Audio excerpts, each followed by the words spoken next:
사람들은 제일 처음에 있는 성서의 말, 태초에 하나님이 천지를 창조하셨다를 읽고 어떻게 생각할런지 모르겠지만 나는 정말 깜짝 놀랐다.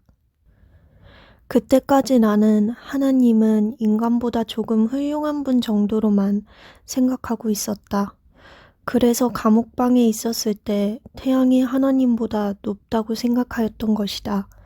그런데 성서에는 하나님이 하늘과 땅을 창조하셨다라고 되어 있다. 하늘과 땅을 창조하셨다라고 했으니 내가 경배했던 태양도 하나님이 창조한 셈이었다. 이것만으로도 벌써 엄청나게 위대한 존재인 것이다. 나는 하나님이 무섭고 두려워졌다. 성서의 제1행을 읽은 것만으로도 얼굴을 붉히며 기뻐하는 것을 본 나카지마 씨는 참으로 아연실색한 모양이었다. 지금까지 나는 여러 부류의 사람들에게 성서 이야기를 해왔지만 군처럼 제1행에서부터 이렇게 기뻐하는 사람을 만난 것은 처음입니다. 나카지마 씨, 나는 매일 아침 태양을 경배하는데 하나님이 만드신 것을 경배하는 것이 나쁜 일은 아닐까요? 나카지마 씨는 머리를 흔들면서 말했다. 태양은 만들어진 물질입니다. 천지를 창조하신 하나님 이외의 것을 경배하는 것은 우상 숭배라 하여 기독교에서는 엄격히 금하고 있습니다. 우상 숭배라는 단어를 이때 처음 알았다. 몰랐던 시절의 일이기는 하지만 어렸을 때부터 나는 숭배해서는 안 되는 것을 많이 숭배해온 셈이었다. 나는 문득 고향의 학교 부근에 있던 수령 3,000년의 팽나무를 생각했다. 나는 곧잘 그 팽나무 앞에 가서 손을 모아 절을 하곤 했었다. 군은 남에게 초롱을 빌려 어두운 밤길을 무사히 집에 돌아왔을 때 초롱에게 절을 합니까? 아니요. 빌려준 사람에게 인사합니다. 그렇습니다. 이것과 같은 이치입니다. 햇빛의 고마움도 비의 은혜도 태양에 감사하거나 비에 감사하거나 하는 것보다 그것을 창조하신 하나님께 감사하는 것이 더 중요한 것입니다.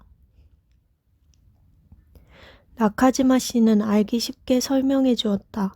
나는 다음 날부터 틈만 있으면 나카지마 씨의 방에 가서 나카지마 씨의 말에 귀를 기울였다. 나카지마 씨는 이런 말도 했다. 겐지군, 사람을 어떻게 봅니까? 네, 만물의 영장이라고 봅니다. 세상 사람들은 모두 그렇게 말하지만 우리 기독교인들은 사람은 죄가 많은 존재라고 생각합니다. 인간 전부가 죄가 많은 건 아니지 않습니까? 나쁜 사람도 있고 좋은 사람도 있습니다. 그때 나는 양모 유미를 생각하고 있었다. 양모는 참으로 상냥한 분으로 양자인 나를 친자식처럼 귀여워해 주었다. 아니, 나뿐만 아니라 근처의 애들도 무척 따랐다. 확실히 세상에는 좋은 사람도 있고 친절한 사람도 있습니다. 그러나 기독교에서는 아무리 좋은 사람이라도 그 마음속에 창조주이신 하나님을 믿지 않으면 죄인이라고 합니다. 예를 들면 아버지가 집에 계시는데 그 아들이 아침, 저녁으로 아버지를 만나면서 아무런 인사도 하지 않으며 말을 걸어와도 모르는 척하고 있다면 이 사람은 무례한 사람이며 부모에게는 불효자라고 할 수 있겠지요. 똑같은 의미로 하나님이 계시는데 다른 여러 신들에게 손을 모아 경배하면서 하나님에게는 한 번도 손을 모으지 않는다면 어떻겠습니까? 이 죄를 기독교에서는 원죄라고 합니다. 죄의 시작이라는 뜻이지요. 아무튼 성서는 대단한 것이라는 생각이 들었다. 겨우 한 장 읽었을 뿐인데 갑자기 내 눈이 뜨이는 것 같았다. 이런 놀라운 책은 지금까지 만나본 적이 없다. 다나카 이토헤이의 전기가 나를 사로잡았으나 그때의 기쁨과는 종류가 달랐다. 나는 두툼한 성경을 손에 들고 한 줄만으로도 이렇게 마음을 사로잡는 책이라면 이 속에는 도대체 얼마나 훌륭한 것이 쓰여져 있을까 하고 생각하니 가슴이 뛰었다. 나카지마 씨는 저녁 때 돌아오면 곧바로 나를 불러 기독교에 관한 이야기를 해주었다. 나도 그 시간까지는 애써 일을 끝마쳤다. 물론 잠자리를 펴는 일은 남아있었으나 손님이라야 겨우 서너 명 정도였으므로 그다지 힘들지 않았다. 나카지마 씨는 창조주이신 하나님이 그의 독생자 그리스도를 세상에 보내시어 십자가에 못 박으시고 인류의 죄를 속죄해 주신 것, 무덤에 들어가신 그리스도가 3일 만에 부활하여 지금은 하늘에 계시는 것, 그리스도의 속죄를 믿는 자는 죄의 용서는 물론이고 사후에 영원한 생명이 보장된다는 것 등을 차근차근 말해 주었다.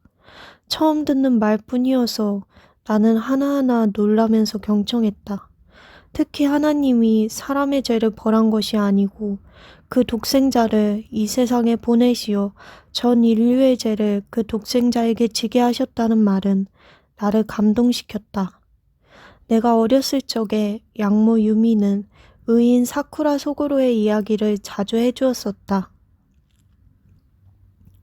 겐지, 엄마는 말이야, 남을 위하여 죽는 사람이 제일 훌륭하다고 생각해. 그때 나는 죄도 없는 사쿠라 소구로가 가난한 사람들을 위하여 관리에게 항의하다가 처형당한 이야기에 감탄하고 분노했는데 예수 그리스도의 십자가에 의한 속죄에는 정말 가슴이 아팠다. 사쿠라 소구로와 나는 아무런 관계가 없었지만 그리스도와 나의 관계는 절대적이었다. 그리스도가 십자가를 지신 것을 믿기만 하면 나의 죄는 모두 없어지기 때문이다. 이 이야기에 나는 매우 감격했지만 모르는 일도 많았다. 그래서 나는 여러 가지 질문을 했다. 전지전능하신 하나님이라면 그리스도를 무참히 십자가에 매달지 않고서라도 인류의 죄를 용서해 주겠다라고 할 수는 없습니까? 나도 그렇게 생각했었습니다, 겐지군. 그런데 잘 달구어진 가마솥에 기름을 치고 물을 부으면 어떻게 되겠습니까? 물이 튀지요. 이것은 기름과 물의 성질이 다르기 때문입니다. 하나님의 성스러운 특성과 죄의 나쁜 특성은 이와 같이 서로 튀는 관계입니다. 하나님은 성스러운 분이기 때문에 죄를 무조건 허용할 수 없는 것입니다. 이 말을 듣고 나니 과연 그렇구나 하는 납득이 갔다. 사람은 그리스도 없이는 하나님 앞에 나갈 수 없습니다. 그것은 2층에 올라가려면 계단이 필요한 것과 같은 이치입니다. 이 계단이 그리스도입니다. 그러므로 기독교 신자가 기도할 때 그리스도의 이름으로 기도드립니다 라고 하는 것입니다. 이 말에도 나는 과연 그렇구나 하고 생각했다. 사람은 아무에게도 하나님과 직접 이야기할 수 있는 자격이 없다. 직접 기도할 수 있는 사람은 한 사람도 없다. 그리스도를 중간에 세우고 겨우 만날 수 있다. 이렇게 하여야 비로소 하나님에게 기도할 수 있는 것이다. 그것은 명함에 소개장을 써가지고 가면 만날 수 있는 것과 마찬가지이다. 좌우간 사람에게는 아무런 자격도 없다는 것을 알았다.